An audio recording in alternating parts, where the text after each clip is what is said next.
messieurs, bonjour à toutes et à tous. Bienvenue dans votre édition de 15 heures. À la une aujourd'hui des actualités. Une cérémonie de lancement des inscriptions aux formations diplômantes en ligne pour les jeunes s'est tenue aujourd'hui. Et l'internationale armée israélienne poursuit ses opérations à Gaza, causant la mort de 38 Palestiniens.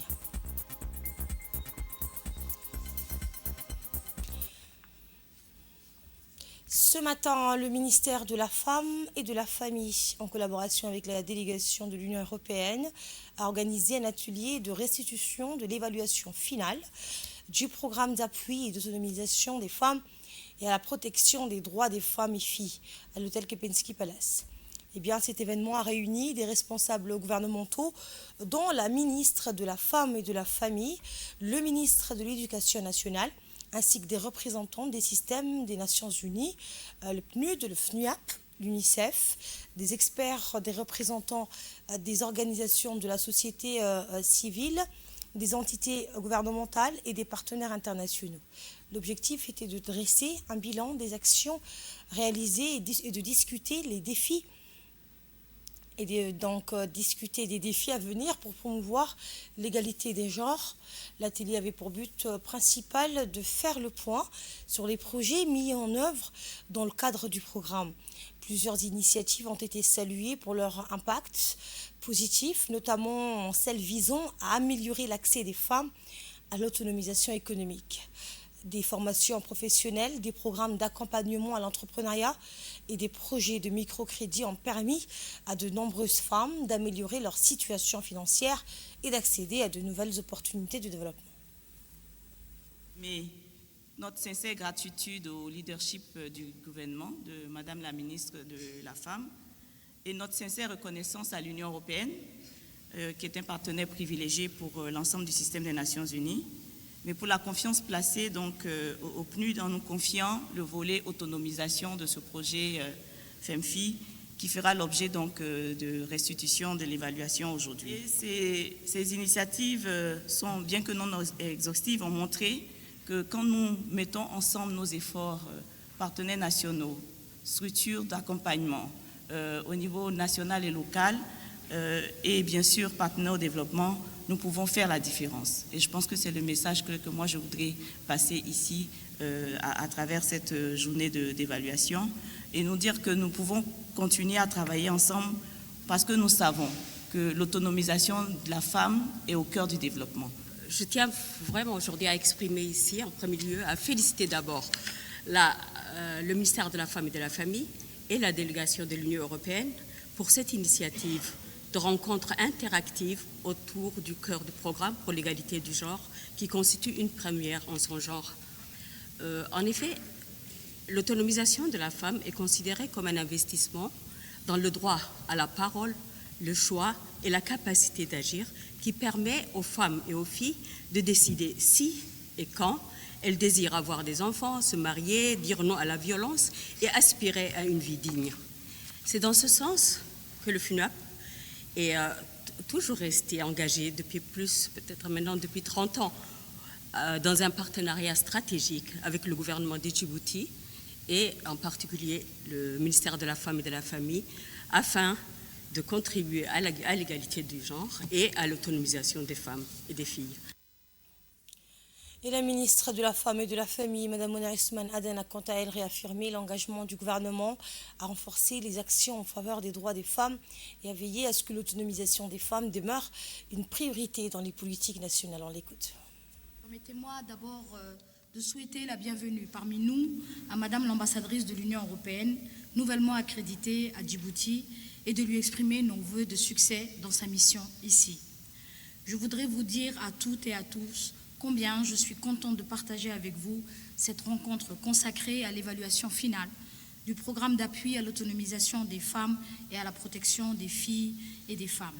J'aimerais à cette occasion vous remercier d'être des nôtres aujourd'hui et dire à l'ensemble de nos partenaires qui ont contribué à la mise en œuvre de ce projet combien leur soutien a été indispensable et combien leur engagement a été crucial pour mener à bon port tous les programmes prévus par le projet, malgré les contretemps rencontrés dont en particulier la pandémie du Covid-19. Je saisis également cette opportunité pour saluer la détermination des autorités publiques, tant à l'échelle nationale que régionale, de même que le courage des femmes et des hommes qui ont participé au projet. Grâce à eux, nous avons pu faire bouger les lignes et faire de ce programme une initiative clé pour la réduction de la disparité du genre à travers le soutien de la mise en œuvre des politiques du ministère de la Femme et de la Famille. Aujourd'hui, nous allons ensemble prendre connaissance des résultats de ce projet et tirer les enseignements nécessaires pour renforcer nos actions futures à la lumière du travail accompli par l'équipe des experts auxquels j'exprime ma considération pour avoir accompli leur mission dans des conditions climatiques difficiles. Il n'est pas inutile de rappeler ici que lors de ma rencontre avec elles, au mois de juillet, on avait convenu que l'évaluation finale du programme Femmes-Filles devrait viser à aborder les défis multidimensionnels auxquels sont confrontées les femmes et les filles djiboutiennes en se concentrant sur l'autonomisation économique, la santé, le bien-être, l'éducation, les luttes contre les violences basées sur le genre, la promotion de la participation politique et du leadership féminin.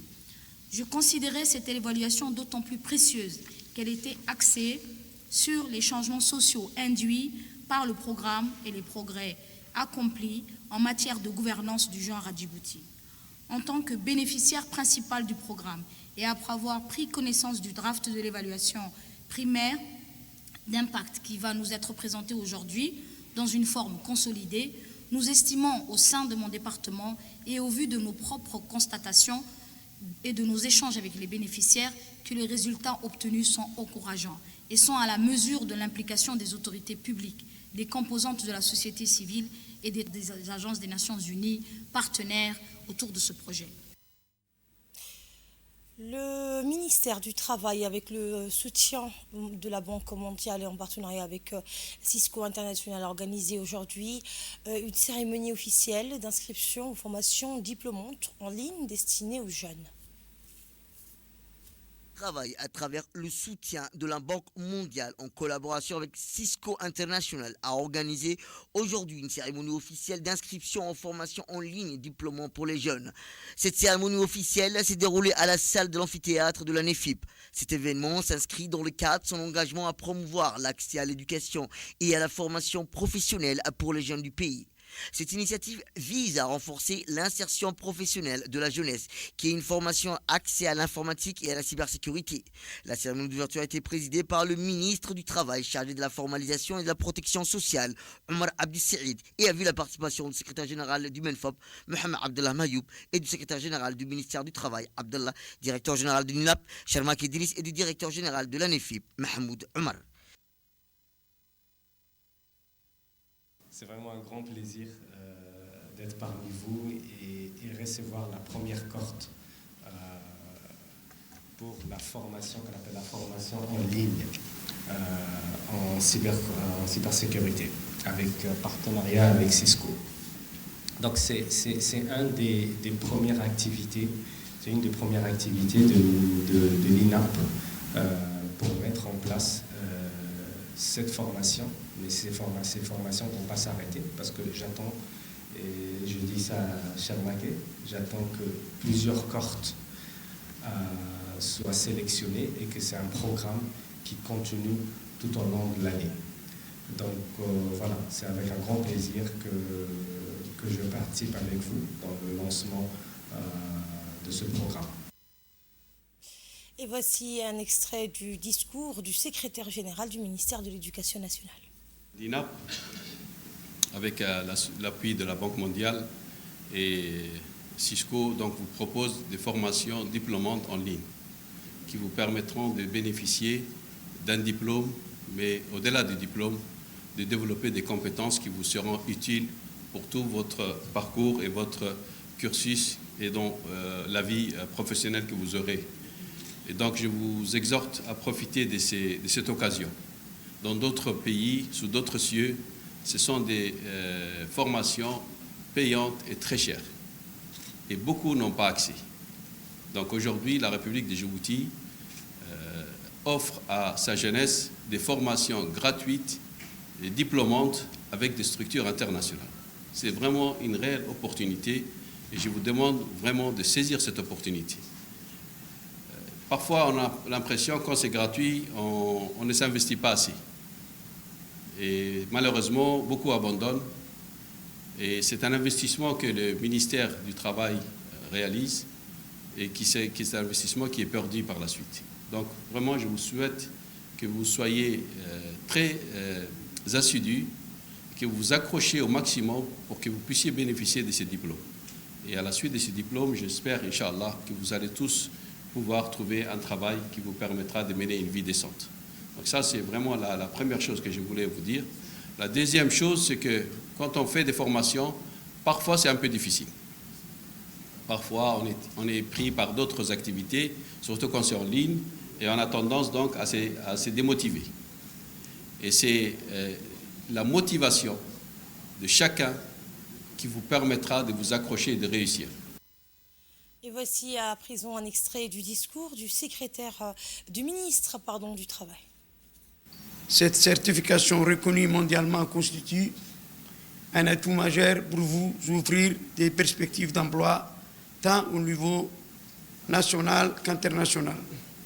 Dans un monde où la technologie évolue à une vitesse exponentielle, il est essentiel que nous nous adaptions et que nous équipions pour relever les défis de demain.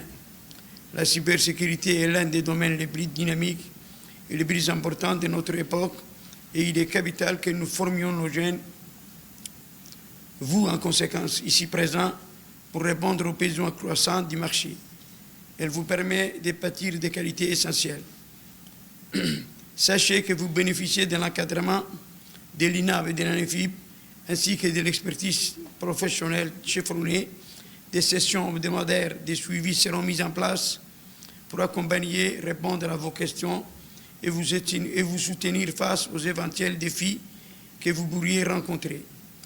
Chers jeunes, cette certification est une clé pour votre avenir, mais elle nécessite votre engagement actif. Saisissez chacun d'entre vous cette opportunité. Soyez proactifs et gardez à l'esprit ouvert pour évoluer dans un environnement en perpétuel changement. Votre succès dépend de votre détermination, de votre volonté d'aller de l'avant. Pour clore mes propos, je voudrais exprimer, M. Abdo, notre gratitude à la Banque mondiale et aux autres partenaires qui nous ont associés dans ce domaine,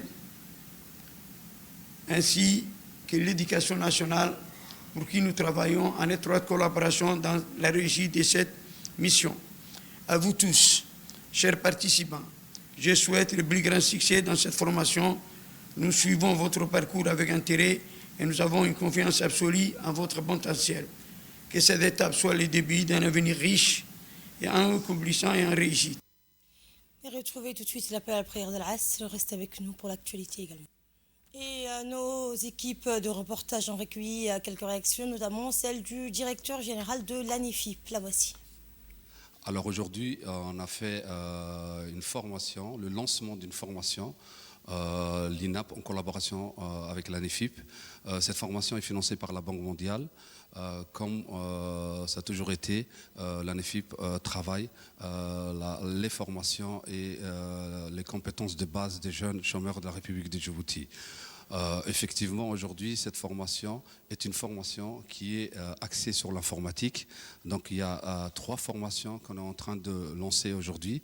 C'est la formation en cybersécurité, en programmation Python et en data science. Sur ces 3 formations, 200 jeunes sont aujourd'hui mis en formation au sein de l'amphithéâtre de l'ANEFIP en collaboration avec l'INAP. Donc ces jeunes-là vont être les jeunes qui vont travailler demain dans le secteur de l'informatique. Ils sont tous diplômés en informatique, donc ce sont des jeunes qui vont être formés et prêts pour travailler dans le secteur informatique. C'est des formations très payantes qui sont très chères. Aujourd'hui, le gouvernement de la République de Djibouti met toute son œuvre et à travers le ministère du Travail pour que ces formations soient des formations payées par le gouvernement et la Banque mondiale et que les jeunes demandeurs d'emploi puissent en profiter.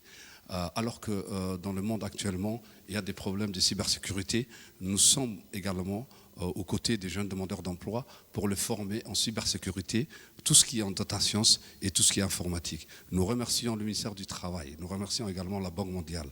La collaboration qui est très étroite avec l'INAP et nous sommes très fiers de faire des formations pour nos jeunes en République de Djibouti, surtout pour les jeunes chômeurs. À l'Assemblée nationale aujourd'hui, la Commission des finances, de l'économie générale et du plan de l'Assemblée nationale a poursuivi l'examen du projet de loi de finances rectificative pour l'année 2024 en mettant l'accent sur le volet des dépenses de l'État. La séance présidée par le député Sharmak Moussé Aré, président de la Commission des finances, s'est tenue en présence du ministre du Budget, Ousmane Ibrahim Roble, accompagné de hauts responsables de son ministère. Cette rencontre a permis au commissaire de passer en revue les principaux ajustements budgétaires proposés par le gouvernement, notamment les allocations prévues pour chaque secteur prioritaire. Et à l'issue de cet examen approfondi, la Commission des finances a émis un avis favorable et a transmis le projet de loi de finances rectificative 2024 pour adoption en séance publique de l'Assemblée nationale. Un événement exceptionnel s'est déroulé ce matin à la société de gestion du terminal à conteneurs de Doralé, où le port a franchi un cap historique avec des équipements de dernière génération et un personnel hautement qualifié. Et image que nous aurons dans nos prochaines éditions. Également dans l'actualité, l'exercice Sea Sisters a donc réuni des femmes de la garde-côte djiboutienne et de l'escadron de sécurité expéditionnaire maritime pour renforcer leurs compétences en sauvetage en mer et promouvoir la coopération en sécurité maritime. La suite avec Samata Saïd. Le Côte djiboutien s'est à nouveau associé à l'escadron de sécurité expéditionnaire maritime 10 pour l'exercice Sea Sister. Cet exercice, étalé sur plusieurs jours, a permis aux femmes de la garde-côte djiboutienne et celles de l'escadron de sécurité expéditionnaire maritime de partager leurs compétences et de renforcer leur expertise dans divers domaines maritimes.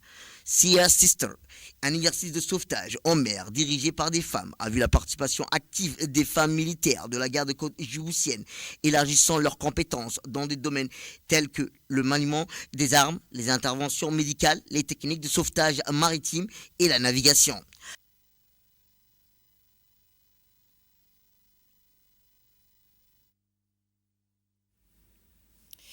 La représentante de la garde-côte, le commandant Baha Ismaël Aouled, a salué cet engagement commun pour la sécurité maritime et la coopération entre les deux nations. À l'écoute. C'est pour moi un grand honneur de prendre la parole aujourd'hui, occasion de la nouvelle édition de l'exercice Sea Sisters, marquant pour nos forces de la garde-côte djiboutienne. Cet exercice est en effet mené en partenariat avec l'escadron de sécurité expéditionnaire maritime américaine, témoigne de notre engagement commun à renforcer les compétences et à valoriser la coopération entre nos deux nations en matière de sécurité maritime. Cette édition de novembre 2024 de Sea Sisters a encore une fois réuni de femmes militaires djiboutiennes et américaines dans une série d'exercices rigoureux et enrichissantes. Au cours de ces derniers jours, nos militaires ont affiné leurs compétences dans les maniements d'armes, les techniques de défense, les premiers secours, mais aussi de navigation. Ces capacités sont des piliers essentiels pour assurer la sécurité de nos côtes et la protection de nos communes. Au terme de cet exercice, je tiens à exprimer notre profonde gratitude à nos partenaires. Cet échange de compétences et de camaraderie militaire représente une alliance solide entre nos deux nations. En effet, il offre aux femmes militaires djiboutiennes une occasion unique d'exceller et d'affirmer leur rôle vital dans la sécurité maritime. Je tiens également à féliciter chaleureusement tous les participantes. Votre dévouement et votre professionnalisme sont une source d'inspiration pour nous toutes. Les certificats que vous allez recevoir aujourd'hui sont plus que de simples reconnaissances à votre participation. Autre information, la Commission nationale de lutte contre la corruption a organisé un atelier régional à l'hôtel Western pour réunir experts et acteurs publics et privés en Afrique de l'Est afin de renforcer la transparence et lutter contre la corruption. Dans le cadre de son engagement continu dans la lutte contre la corruption, la Commission nationale de lutte contre la corruption a organisé donc cet atelier régional qui va se poursuivre jusqu'à cet après-midi, présidé par Mme Badria Zakaria, présidente de la Commission, et tenu en partenariat avec les Nations Unies. Cet événement a réuni des experts internationaux, des représentants des secteurs publics et privés, des enquêteurs financiers, des spécialistes des marchés publics et du recouvrement des avoirs. L'objectif de cet atelier donc était de fédérer les efforts de ces différents acteurs afin de développer des stratégies durables et innovantes pour renforcer la transparence dans la région. Les participants ont échangé sur les bonnes pratiques pour mener des enquêtes financières efficaces et garantir des processus transparents dans les marchés publics et privés dans le but de favoriser une économie plus intègre et de lutter contre la corruption. Monsieur Frédéric Vallier, délégué général de l'Association internationale des maires francophones, accompagné de Madame Hayati Hassani, chargée de mission, a entamé une mission de travail de grande envergure à Djibouti. À leur arrivée à l'aéroport de Djibouti, ils ont été accueillis par une délégation officielle composée de plusieurs personnalités, dont Mahad Hussein, président de la région, président donc du conseil régional de Djikil, Fatouma Kamil, maire adjointe de Djibouti-Ville, Abdelkader Iman, président de la commune de Blaas, M. Mohamed Hassan, président de la commune de Belbala, Flavienne Sassé, représentant de l'IMF, et de M. Ali Aden Loufa, secrétaire permanent de l'Association nationale des collectivités locales de Djibouti. La mission s'est poursuivie avec une visite de terrain à Djikil, marquée par l'inauguration d'une nouvelle médiathèque dans la ville. Lors d'une réunion au conseil régional de Djikil, les avancées du projet de médiathèque contenu par l'IMF et cofinancé par l'Union européenne en partenariat avec l'association Éveil Okar ont été donc discutées. Particulière à développer des projets qui permettent à la jeunesse en particulier, mais à tous, parce que la médiathèque elle est ouverte à tous, d'avoir accès à la culture francophone, d'avoir accès aux livres et peut-être demain, pourquoi pas, pour certains d'entre eux, de devenir les... C'est un peu la devise de l'IMF, soutenir et aider les collectivités territoriales pour servir les citoyens, où qu'ils soient, et donner des outils à la jeunesse pour... progresser, pour apprendre, se développer et rendre aussi à la collectivité ce qu'elle a reçu. Écoutons maintenant M. Mahad Hussein, président du conseil régional de Djikil, qui revient sur l'importance de cette médiathèque pour la population locale. Monsieur le délégué général, nous vous souhaitons la bienvenue dans cette belle région qui a ses spécificités. C'est la région, comme je vous le dis, de l'unité. C'est avec bras ouverts qu'il vous accueille, vous et votre délégation, Hayati, et l'ensemble du personnel de l'AMF, savoir aussi les consultants Flavien. La bienvenue encore dans la région de l'unité.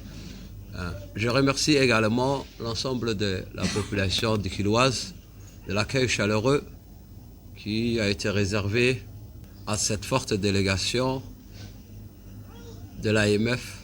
Cet accueil témoigne de votre engagement de l'AMF pour la région de l'unité. L'AMF a financé énormément de projets dans la République de Djibouti et y compris dans notre région avec... Et le président de la parole à Santour, le préfet adjoint de la ville de Djikil, a partagé également son avis sur ce projet structurant et son impact pour le développement de la ville. On l'écoute. Un moment particulièrement émouvant que celui d'inaugurer un nouveau lieu de culture et de connaissances dans les différentes régions et surtout dans notre ville d'Ikil. Surtout un symbole, notamment lorsqu'il s'agit d'ouvrir un lieu qui s'articule autour de la lecture publique et du livre. La lecture constitue la porte d'entrée, par excellence, des univers de la culture. Car la culture n'est pas une pratique, une pratique culturelle comme les autres. C'est d'une certaine façon celle qui peut conditionner toutes les autres. Donc, avec le développement de la presse magazine et surtout le spectaculaire essor de la culture d'écran, caractéristique des jeunes, nous sommes de plus en plus amenés à lire sur d'autres supports que le livre. Mais le livre imprimé demeure un formidable outil d'apprentissage et d'ouverture du monde. Donc cette médiathèque, chacun vient de s'en apercevoir.